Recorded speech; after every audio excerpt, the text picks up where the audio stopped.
Welcome to the deep dive. Today, well, we're going straight to the source. We're trying to capture the real mood of the American family. Our mission is to unpack this major new report, The State of Kids and Families in America 2025.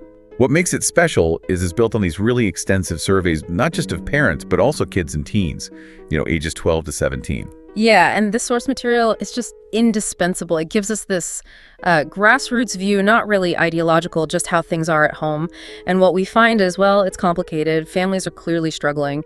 You see the weight of economic anxiety, this mental health crisis everyone feels. But the fascinating thing, when you synthesize all this data, there's actually quite a bit of consensus, bipartisan, cross-generational agreement on the solutions needed. That's the core paradox, isn't it? Because when you ask how things are right now, well, people are pretty pessimistic. We're seeing 58% of parents and even more youth, 61%, saying things are just fair or poor for families today. Yeah. It's a lot of pressure. It really is.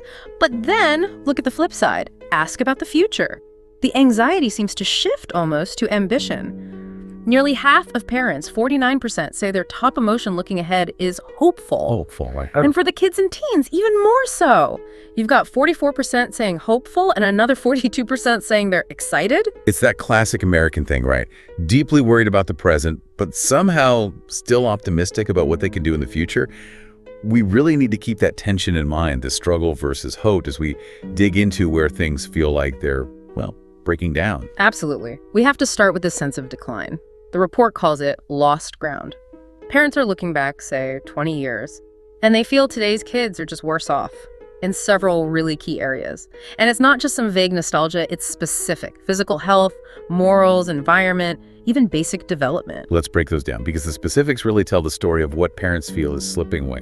Top of the list, physical exercise. 64% of parents say kids get less exercise and are worse off because of it. 64%, that's striking. And right behind that, 61% believe kids are worse off when it comes to the values and morals they're being taught. That values piece is interesting, isn't it? It suggests parents feel like they're swimming against the cultural tide somehow. And when you pair that moral concern with the other big ones, like 60% feeling kids are worse off regarding air and water quality. Environmental concerns, yeah. And 55% saying kids are worse off in their ability to be independent, self-sufficient. You get this comprehensive picture. It's not just one thing. It's physical, it's moral, it's environmental, and it's the sense that kids are maybe less resilient, less equipped. And that feeling of things breaking down, it leads right into these huge economic fears that are just dominating family life. This idea of the American dream. It feels like it's being deferred, at least in parents' eyes. Absolutely. You see 73% of parents concerned about their children's future economic opportunities. And this isn't just, abstract worry about the economy. It's very specific kitchen table anxiety focused on two big milestones. Okay, what are those specific pressure points? Housing, that's the first big one. A really staggering 66% of parents are not at all confident or only a little confident their kids will ever afford a house. Wow. 2/3. That basically says parents see homeownership becoming like permanently out of reach for the next generation. It's a huge shift in expectation. And the second is the cost of just getting started in a career. 62% of parents lack confidence their kids can afford college or job training after high school. Okay, so you look at those numbers and it makes sense, right? Parents see today's high home prices, the student debt crisis, and they project that onto their kids' futures. It feels pretty bleak. Yeah. But then here's that twist, that paradox of hope we mentioned earlier, this generational confidence gap. This is where it gets really interesting. While parents are looking at the system and feeling anxious, the kids, well, they seem to be looking inward with a lot more confidence. A clear majority of kids and teens are way more optimistic about hitting those same goals. 68% are confident they will be able to afford a house. 68%. Compared to parents' 34% confidence level, that's a massive gap. Huge. And it's similar for education. 64% of kids are confident they will be able to afford college or job training. That disconnect is just wild. What does that tell us? Are parents being too negative, or are the kids just, naive about the challenges? That's the million-dollar question, isn't it? I think Maybe parents are grounded in the current economic reality, saying, look, the system's tough, maybe broken, whereas the kids might be thinking more about their own drive, their adaptability, maybe how technology gives them an edge. They're saying, yeah, it's tough, but I'll figure it out. It's that structural pessimism versus personal optimism again. Exactly. And moving from economic fears, this leads us straight into what the report calls the silent emergency, mental health. Because those financial pressures on parents, they must translate into stress at home. Right. Which hits the kids. Precisely. The report is unambiguous here. Mental health is a crisis, and it's the youth themselves who are confirming it most loudly. 2/3 of kids and teens, 67%, rate the mental health of kids in their community as only fair or poor. Wait a second. If 67% of kids are saying mental health is core, how silent is this emergency really? Maybe the silence isn't from the kids. That's a great point. The kids are definitely sounding the alarm. The silence might be more about the lack of an adequate response, from the system, from adults, from policy. Okay, I see. The problem's loud, the response is quiet. And when we look at what people think is causing this crisis, there's actually remarkable agreement between parents and kids. Right. Both groups point to the same top two factors. Number one, overwhelmingly, social media, technology, screen time. That's 28% of parents and 27% of youth. Pretty much identical. And the second factor, it ties right back to that link between structural stress and relationships we were just talking about. It's the lack of parental support and involvement, cited by 20% of parents and 16% of youth.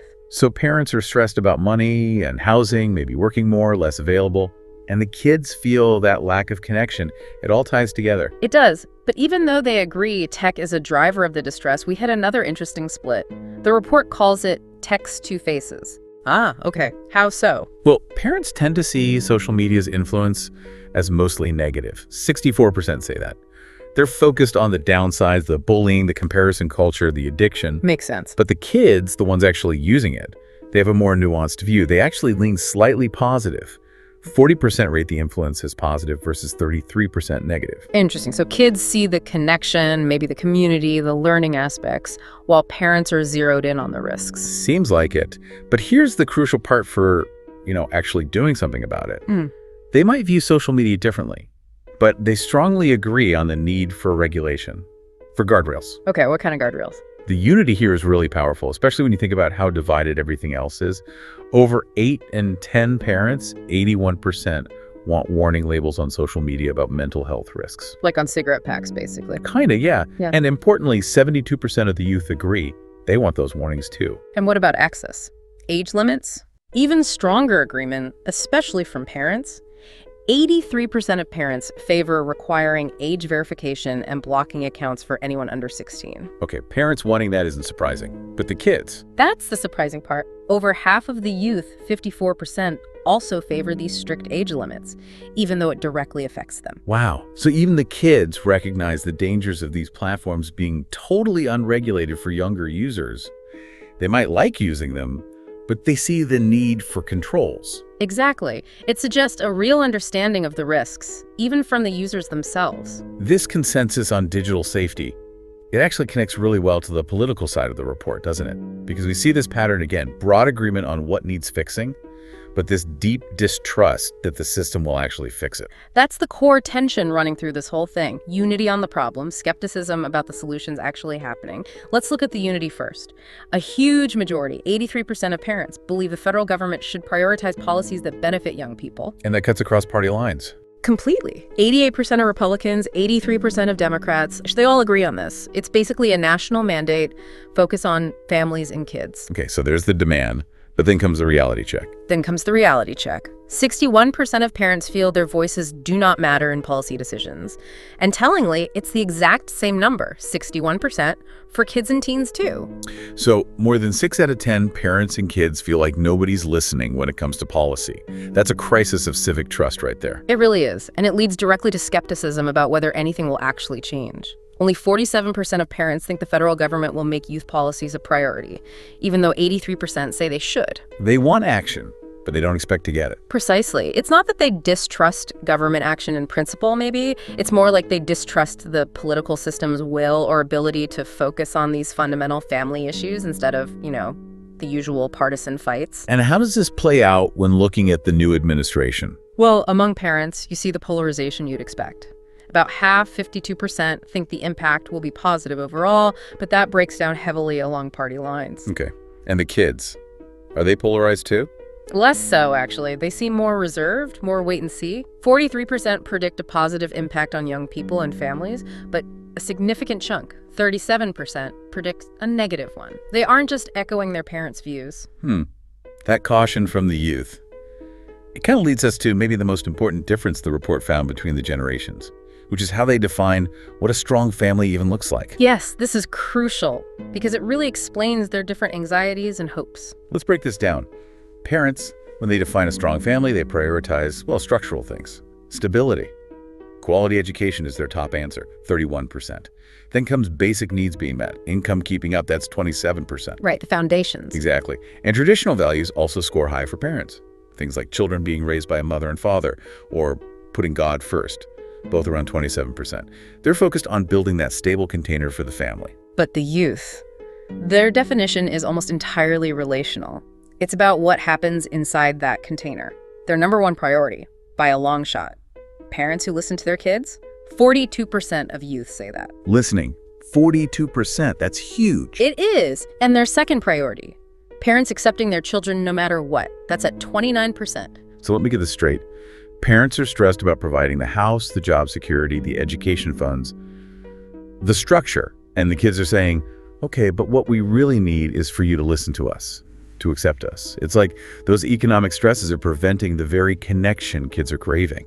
That captures the tension perfectly, I think. It's the structural squeeze impacting the relational core. But even with these different ideas of what makes a family strong, the generations still largely agree on the immediate policy fixes needed. Right, they come back together on solutions. Education reform is top for both. 30% of parents and 28% of youth say improve or reform education. Common ground there. And beyond education, parents show overwhelming support for specific government actions that would directly ease that structural stress we just talked about. Yeah, the support for economic relief policies is massive. 81% of parents say paid family and medical leave would make their lives better. 81%. 77% want more tax credits for families. And 76% support government funding for things like childcare and after-school programs.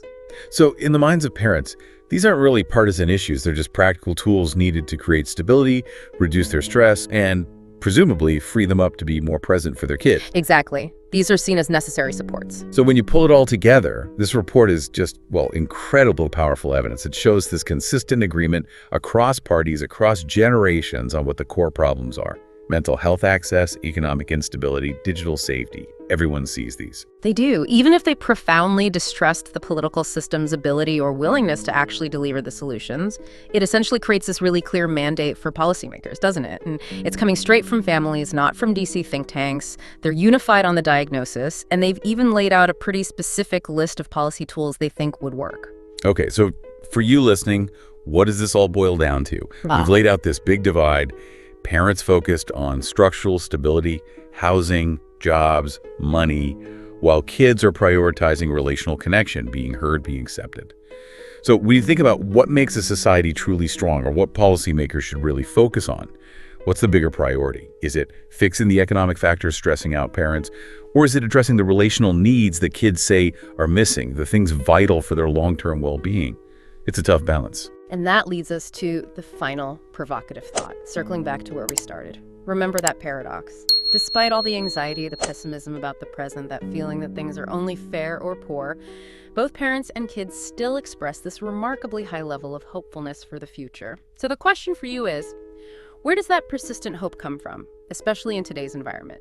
Is it just youthful optimism or maybe American resilience? Or could it be something deeper, a belief that if they can just fix the relationships, listen to each other, maybe they can overcome those big structural challenges? Something to think about.